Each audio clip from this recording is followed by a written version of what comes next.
નમસ્કાર, પ્રણામ મિત્રો. જય શ્રી કૃષ્ણ, જય માતાજી. તો ચાલો શરૂ કરીએ આજની વાત.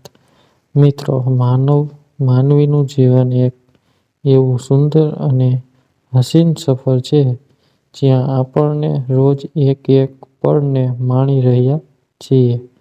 આ પળોમાં કંઈક પળો આપણે સુખ આપી જાય છે, તો કંઈક પળો દુઃખના સાગરમાં ધકેલી દે છે.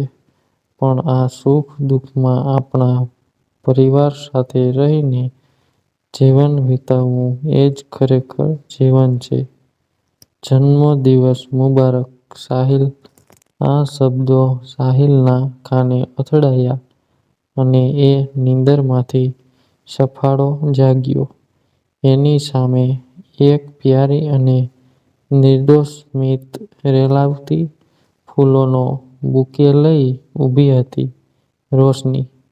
ભૂરો સૂટ, સફેદ ટોપ, લલાટે નાની પણ લાલ બિંદી, શેથામાં સિંદૂરની ચપટી, કાનમાં ઝુમકા, ગળામાં મંગલસૂત્ર. મોહક અદામાં હસીન લાગતી હતી રોશની. કોઈની પણ નજર લાગી જાય એવી રોશની. અપ્રતિમ દેખાતી રોશની આગળ આવી સાહિલને બુકે આપતા ફરી એકવાર જન્મદિવસ મુબારક કહી બુકે આપ્યું. સાહિલે સ્મિત કરતા તેનો આભાર માન્યો. રોશુ, તને મારો જન્મદિવસ યાદ છે? સહજ ભાવે સાહિલે પૂછ્યું. હાજ તો, આપણા લગ્નની તારીખ પછી 6 મહિનામાં તમારો જન્મદિવસ આવે છે. આમ પણ મને ખાસ દિવસ, તારીખો, પ્રસંગો યાદ રહે જ છે. તમારી જેમ નથી કે ભૂલી જવાનું અને મારે યાદ અપાવવાનું. રોશની શરારતી અંદાજમાં બોલતી હતી. સાંભળો, મેં આજે સવારે વહેલા ઉઠીને ઈડલી સાંભર, લસ્સી, બ્રેડ રોલ અને રસમલાઈ બનાવી છે, ખાસ તમારા માટે. એટલે તમે વહેલા બહાર આવો અને સાંભળો. જેવું બન્યું હોય તેવું મેં બનાવેલ મેનૂનું તમારે તારીફ કરવી પડશે હો. શાબ્દિક છેડછાડ કરી હસતી હસતી એ રસોડામાં ચાલી ગઈ. રોશની સ્વભાવે જે હતી એવી લગ્નના દિવસે વિદાય વખતે તેણીના આંખોમાં આંસુ જોયા હતા.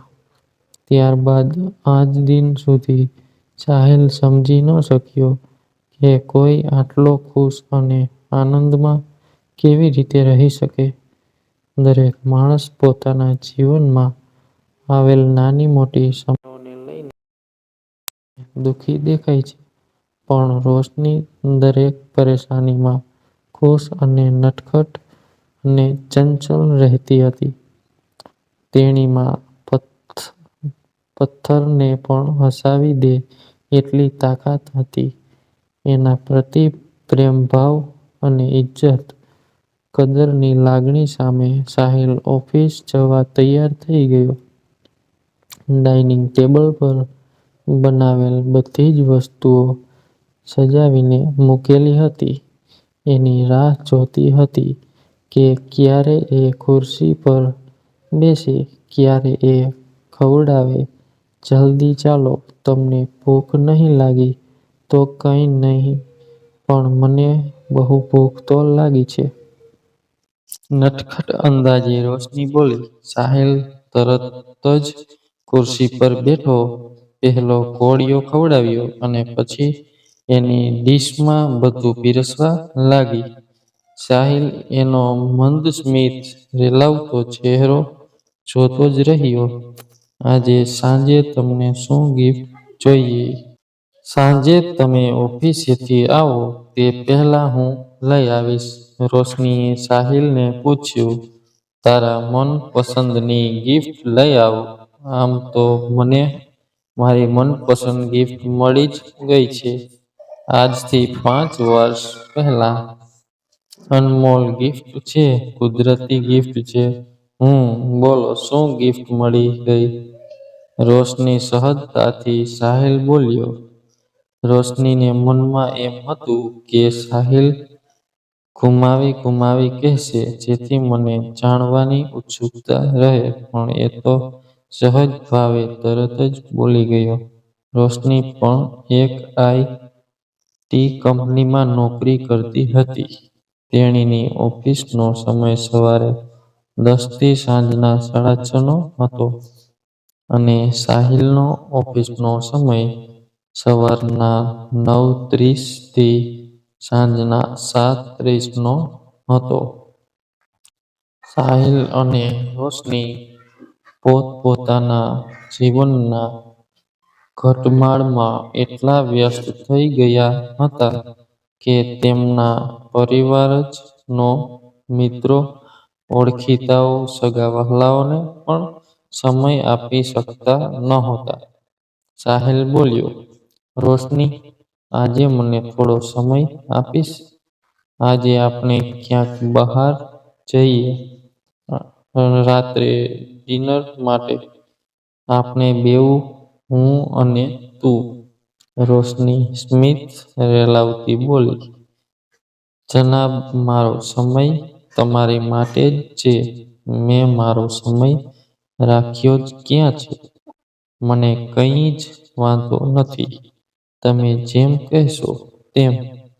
જઈએ આજે રાત્રે મુગલાઈ રેસ્ટોરન્ટમાં. પાક્કું? તમે ઓફિસેથી આવો તે પહેલાં જ હું તૈયાર થઈને તમારી રાહ જોઈશ.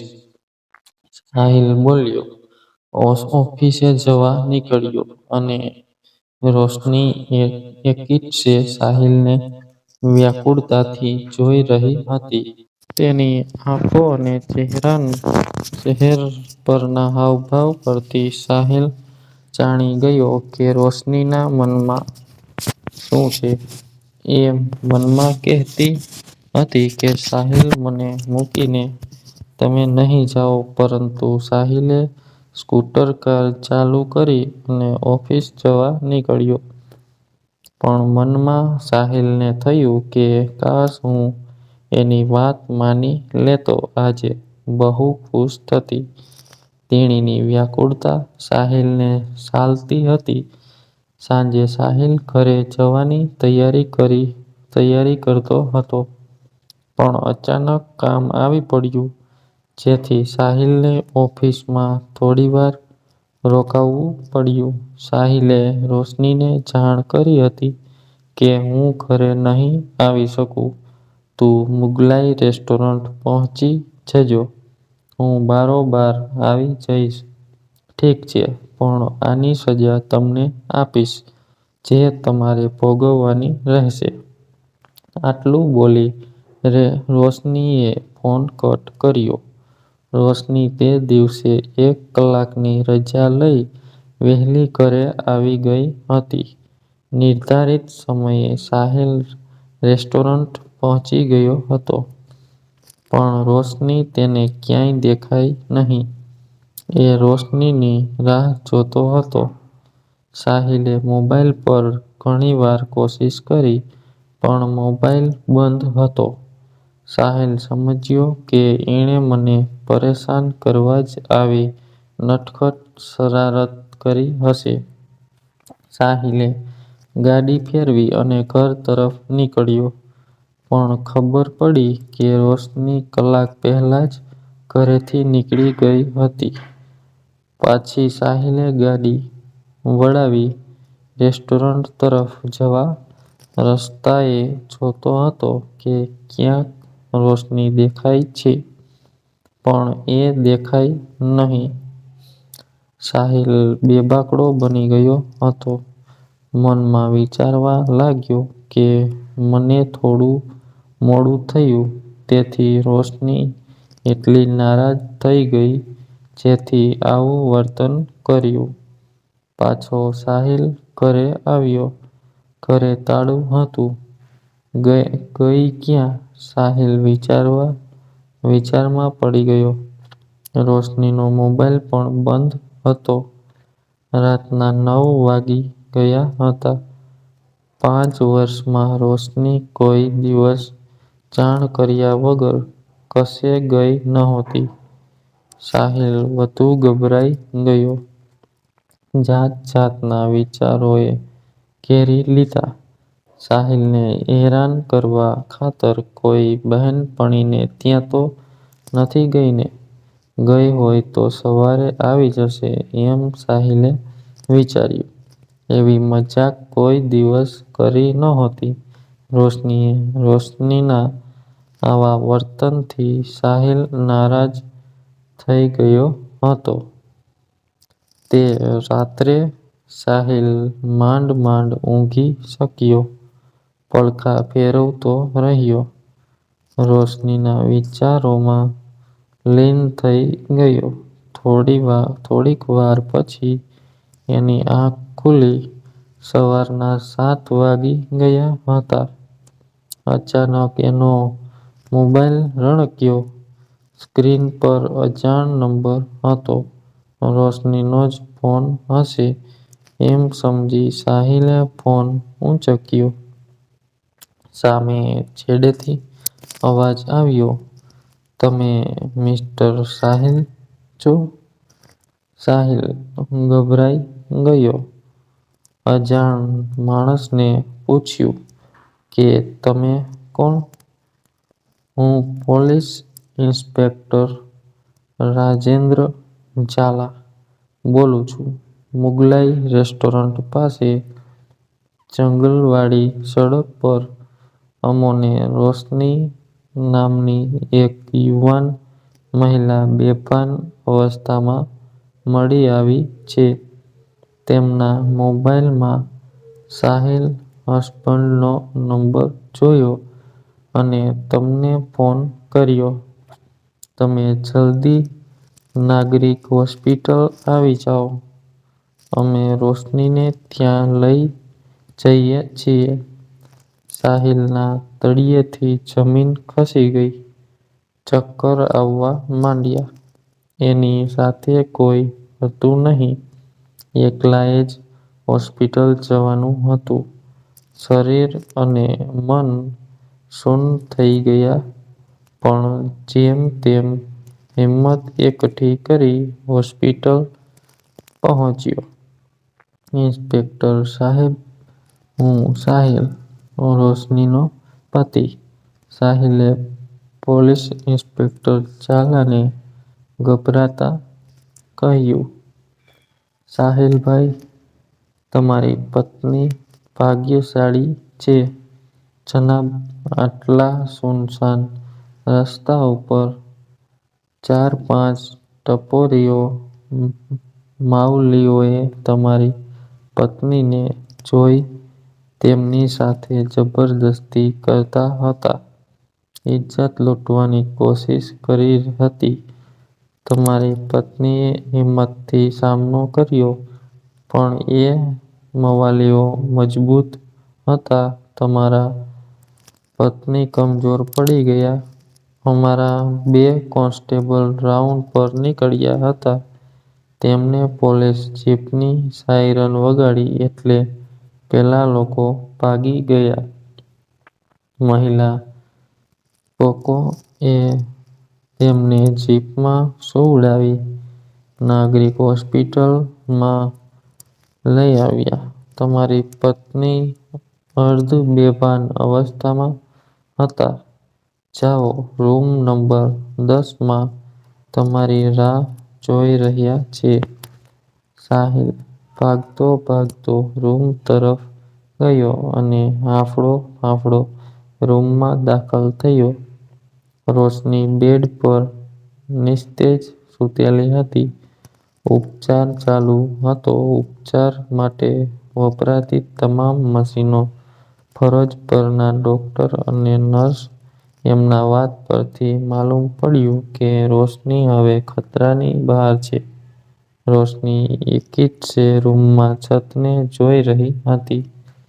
એના શરીરમાં શ્વાસ સિવાય કોઈ હિલચાલ થતી નહોતી. આ શ્વાસની ગતિ પણ મંદ હતી જેનો અહેસાસ ફક્ત રોશનીને જ થતો હતો. રોજ બોલ-બોલ કરવાવાળી ચંચળ ચુલબુલી રોશની બેજાન પૂતળાની જેમ હોસ્પિટલના બિછાને પડેલી હતી. રોશનીની આ હાલત સાહિલથી જોવાતી નહોતી. ડોક્ટરે સાહિલને દિલાસો આપતા કહ્યું કે ભાઈ, ગભરાવની જરૂર નથી. તમારી પત્ની જલ્દી સારી થઈ જશે. તમે એમની પાસે હવે બેસી શકો છો. ડોક્ટર આટલું કહીને જતા રહ્યા. રૂમમાં ફક્ત રોશની અને સાહિલ જ હતા. સાહિલ આંસુઓને રોકી શકતો નહોતો. કદાચ સાહિલને મનોમન પશ્ચાતાપ થતો હોવાથી લાગણી થતી હોવી જોઈએ એવા હાવભાવ એના ચહેરા પર ઉપસી આવ્યા હતા. કાશ, જો સવારે ઓફિસે જતા રોશનીની વાત માની લીધી હોત અને આજે ઓફિસે ન ગયો હોત તો આવી ઘટના ન બની હોત. 3 દિવસ પછી ચોથા દિવસે રોશનીને હોસ્પિટલમાંથી રજા આપવામાં આવી. સાહિલ એ પકડીને કાર સુધી લઈ જતો હતો. રોજ દોડાદોડ કરવાવાળી રોશનીને આજે પોતાના પગ જમીન ઉપર ઘસડીને ચાલવું પડતું હતું.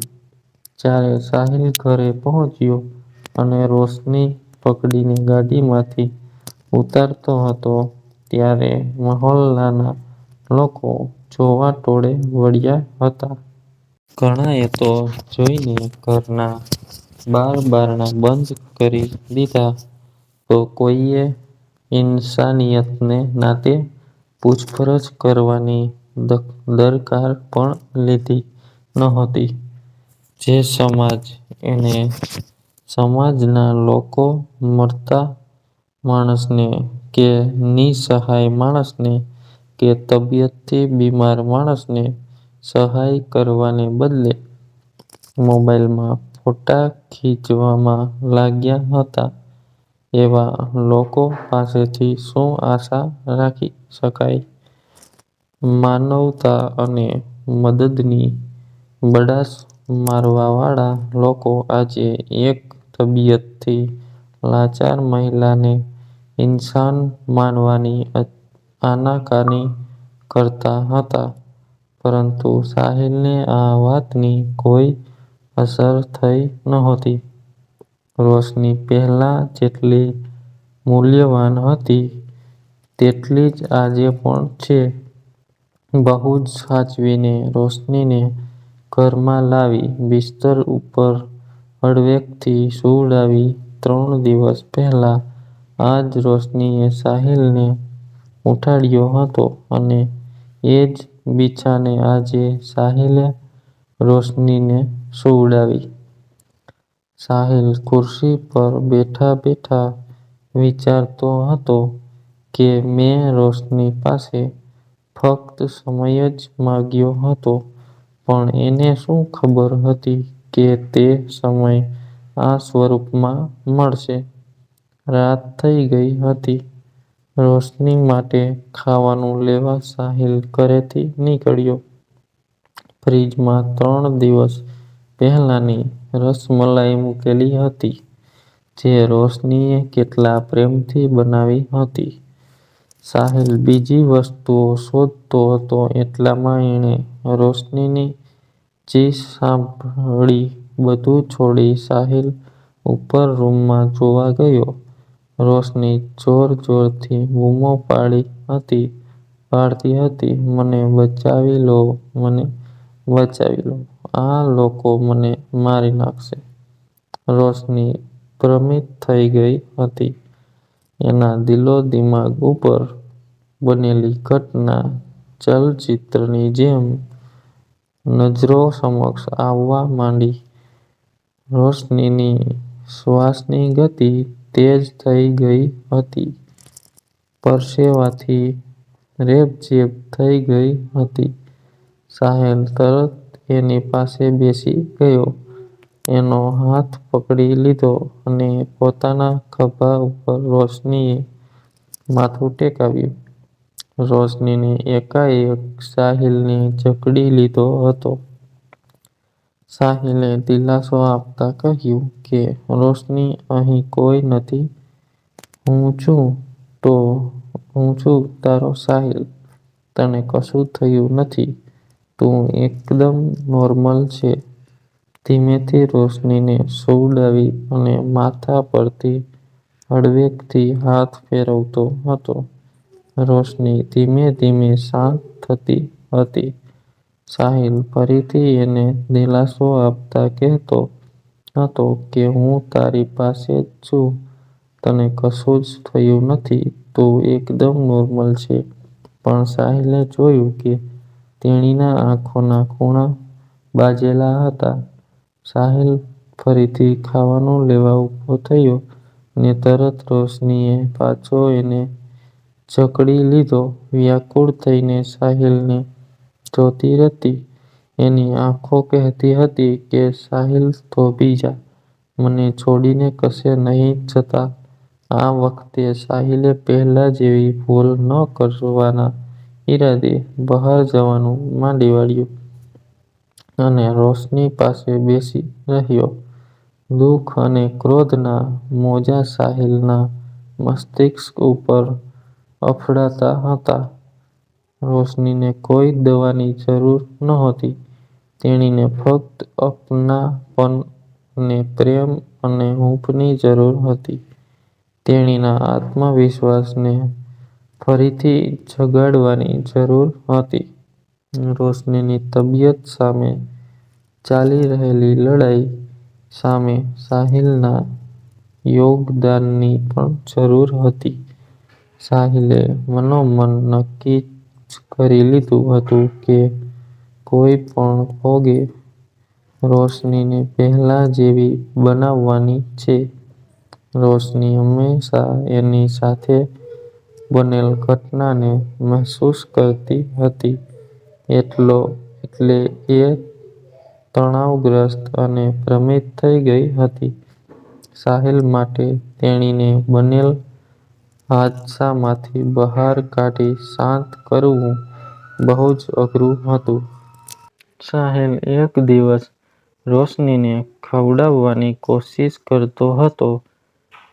ખાવાની શોખીન રોશની એક રોટલી પણ ખાઈ શકતી નહોતી. અચાનક રડવા લાગી. અચાનક કહેવા લાગી, જેનો સાહિલને સપનામાં પણ ખયાલ નહોતો. સાહિલ, મને માફ કરી દો. સાહિલ, મારી કોઈ ભૂલ થઈ ગઈ એવું મને લાગે છે. જેની મને આ સજા મળી રહી છે. મેં કંઈ પણ એવું કામ કર્યું હશે જે ન કરવું જોઈતું હતું. જેથી મારી સાથે આ અણબનાવ બન્યો. મારામાં કંઈક ને કંઈક ખામીઓ જરૂર હશે જે મને દેખાતી નથી. હું હવે તમારા માટે બોજ બની ગઈ છું. આ બોજ મારા માટે સરદર્દ સાબિત થાય છે. આ બોજથી મને દર્દ થાય છે. તમે મને છોડીને જતા રહો. સાહિલ, હું તમારા લાયક નથી રહી. હવે ચોધાર આંસુએ રોશની રડવા લાગી. રોશનીના આવા કલ્પનીય સ્વરૂપની સાહિલને જરાય કલ્પના નહોતી. જે છોકરી નિર્જીવ વસ્તુમાં પણ પ્રાણ લાવી શકે એવું સામર્થ્ય ધરાવતી તે છોકરી આજે આટલી હદે માનસિક રીતે તૂટી ગઈ હતી. તેણીના ચહેરા પરનું હાસ્ય જેમ ગુમ થઈ ગયું હતું. રોશનીએ કોઈ દિન કોઈનું ખરાબ નહોતું કર્યું. કોઈના દિલને દુઃખ નહોતું પહોંચાડ્યું હતું. એ હવે પોતાના દિલ પર જ પોતાનો ભાર નાખી દીધો હતો. પોતાની જાતને જ ઘૂંટણ મહેસૂસ કરતી હતી. સાહિલે પ્રેમથી માથા ઉપરથી હાથ ફેરવી હસતા હસતા કહ્યું, રોશની, તારી કોઈ જ ભૂલ નથી. તું કેમ પોતાને દોષિત માને છે? તારામાં કોઈ ખામી છે જ નહીં. તું કેટલી પ્રેમાળ છે, બધાનું કેટલું ધ્યાન રાખે છે. તે કેટલા નિસહાય લોકોની મદદ કરી છે.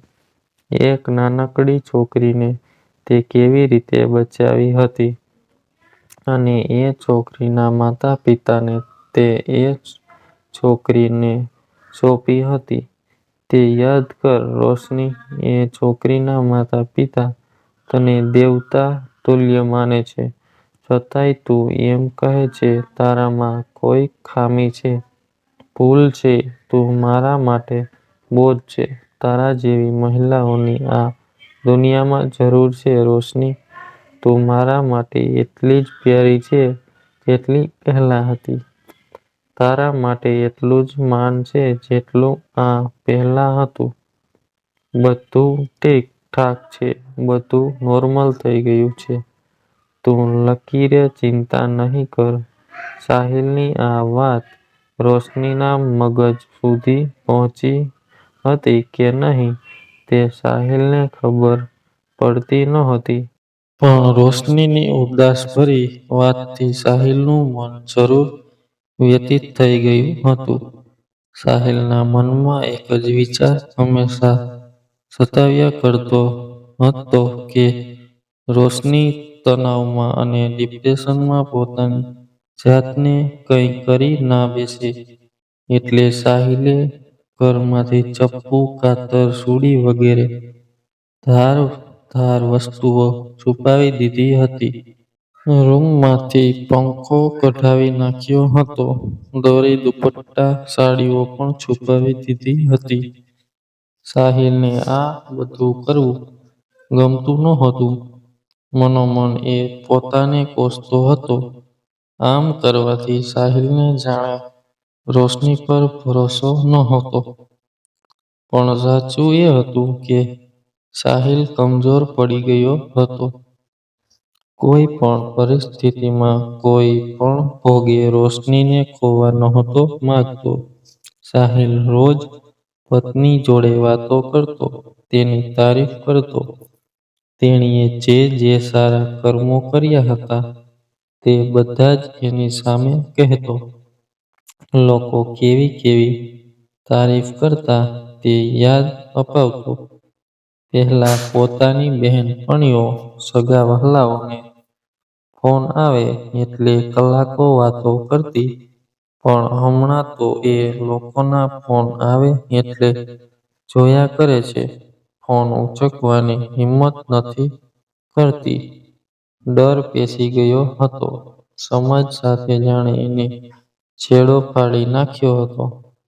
આખો દિવસ માથું ઝુકાવી વિચારોમાં તલ્લીન થઈ જતી. આટલા પ્રયાસો કરવા છતાંય રોશનીના માનસિકતા પર કોઈ સારી અસર જોવા મળતી નહોતી. સાહિલના મનમાં એક વિચાર આવ્યો. સાહિલનો એક મિત્ર પરેશની એક નાની 6 વર્ષની પુત્રી જે ચુલબુલી હતી, તેની સાથે રોશની બહુ રમતી હતી, વાતો કરતી. સાહિલે વિચાર્યું કે હું રોશનીને એના મિત્ર પરેશની ત્યાં લઈ જાઉં અને એની પુત્રી જોડે વાતો કરે, રમે તો સારું લાગે, તણાવ મુક્ત થઈ જાય. અને મિત્રની પુત્રીને થોડાક દિવસો માટે ઘરે લઈ જાઉં. એમ વિચારી સાહિલ રોશનીને પરેશના ઘરે લઈ ગયો. દરવાજાની ઘંટડી વગાડી. સામે જોયું તો પરેશની પત્ની સ્નેહા હતી. સાહિલ અને રોશનીને જોઈ એને મોઢું મચકોડ્યું. ના છૂટકે ઘરમાં બોલાવી બેસવા કહ્યું. આવતા વેત પૂછ્યું કે તમને અહીં આવતા કોઈએ જોયા તો નથી ને? સાહિલ સમજી ગયો હતો, પણ રોશની ખાતર તેણે આ પણ સહન કર્યું. સાહિલ, રોશની બેઠા હતા ત્યાં પરેશની પુત્રી દોડતી દોડતી અંકલ અંકલ કરતી સાહિલ નજીક આવી, પણ એની માતાએ તેનો હાથ પકડી બીજા રૂમમાં મોકલી દીધી. સાહિલ સમજી ગયો અને અહીં આવવાનું કારણ બતાવ્યું અને પરેશની પુત્રીને થોડાક દિવસ ઘરે મોકલવાનું કહ્યું, જેથી રોશનીને સારું લાગે. માનસિક હાલત હજુ થોડી સારી થાય. પરેશ અને એની પત્નીએ એકબીજા સામે જોયું અને આંખોથી એકબીજાને ઈશારા કર્યા. પછી એની પત્ની બોલી, ના ભાઈ, ના, મારી છોકરીને હું ત્યાં નહીં મોકલું કે નહીં રોશનીને અહીં રહેવા દઉં. રોશની તો તેના ચાલ ચલગતની સજા ભોગવી રહી છે. મારી દીકરી એની સાથે રહેશે તો એ પણ એવી જ બની જશે. મેં એવું સાંભળ્યું છે કે રોશની એની ઓફિસમાં અને ઓફિસની બહાર પુરુષો જોડે બહુ હસી હસીને વાતો કરે છે અને આ બધું મારી દીકરીને પણ શીખવવા માગે છે. તમે તમારી પત્નીને નહીં સાચવી શક્યા અને એવા ઉમ્મીદ રાખો છો કે મારી દીકરી સાથે રહેશે તો સારી થઈ જશે. માફ કરો ભાઈ, શક્ય નથી. સાહિલ બિચારો હતાશ થયો. એક છેલ્લી ઉમ્મીદ હતી જે બેકાર ગઈ. પરેશની પત્નીના વિચિત્ર ટોણાથી સમાજમાંથી જાણે માનવતા મરી ચૂકી હતી. કોઈ જાણવા જ નહોતું માંગતું કે સાચી હકીકત શું છે. તે રોશની હારી નહોતી પણ આ સમાજે હરાવી દીધી હતી. સાહિલ થોડાક ગુસ્સામાં પરેશની પત્નીને ઠપકો આપતા કહ્યું, ભાભી, તમે જાણ્યા સમજ્યા વગર આ શું બોલો છો? એની માનોદશા કેવી છે તેનો તમને અંદાજ છે ખરો? મેં મારી પત્નીને પહેલા જેવી કરવા માટે કેટલા પ્રયાસો કર્યા છે. એની તમારી દીકરી થકી થોડી ખુશી મળે એવી ઈચ્છા મેં રાખી હતી. બહુ આશા હતી મને. પરંતુ તમે તો સીધા એના ચારિત્ર પર જ શંકા કરી. છેલ્લા પ્રયાસ રૂપે સાહિલે એના મિત્ર તરફ નજર કરી પણ એને પણ મોં ફેરવી લીધું અને મોબાઈલ મચડવા લાગ્યો. નિરાશ અને ઉદાસ થઈ સાહિલ પત્ની રોશનીને લઈ ઘરે પાછો આવવા નીકળ્યો. રસ્તામાં એક છોકરો હાથમાં ફૂલોનો ગુલદસ્તો વેચતો હતો. વિવિધ રંગના સુગંધિત ફૂલોના ગુલદસ્તાએ સાહિલને આકર્ષી લીધા હતા. એક ગુલદસ્તો જોઈ સાહિલને યાદ આવી કે એવો જ ગુલદસ્તો રોશનીએ સાહિલને એના જન્મદિવસે આપ્યો હતો. એ જ ગુલદસ્તો સાહિલે પણ ખરીદી કર્યો. ઘરે પહોંચીને સ્મિત કરતા એ ગુલદસ્તો રોશનીના ખોળામાં મૂક્યો પરંતુ તેણીએ ગુલદસ્તો નીચે મૂકી દીધો. પાછું એના ખોળામાં મૂક્યો. એ ગુલદસ્તાને એકીટસે જોતી હતી અને થોડાક છૂટા ફૂલો તેણીના આજુબાજુ ગોઠવી દઈ સાહિલ રૂમમાં બહાર જતો રહ્યો. થોડીક વાર પછી સાહિલ પાછો રોશનીના રૂમમાં દાખલ થયો. માહોલ જોઈ ખુશ થયો. રૂમમાં દરવાજા પાસે જ ઊભો રહી એ નજારાને આંખોમાં સમાવતો હતો. રોશની એક બે ગુલાબના ફૂલોને ઊંચકી હાથમાં લઈ કુતૂહલવશ જોતી હતી. તેણીના મુખ પર હલકી મુસ્કાન હતી. પછી રોશનીએ ગુલદસ્તાને પોતાની હાથે જ ખોળામાં મૂક્યો.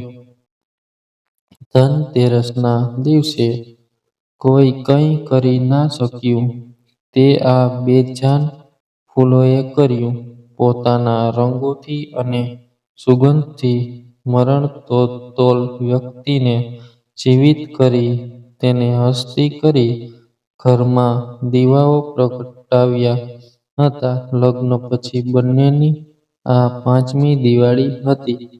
અગાઉની ચારેય દિવાળીની પ્રેમ, હર્ષ, ઉલ્લાસ અને રંગેચંગે ઉજવણી કરી હતી.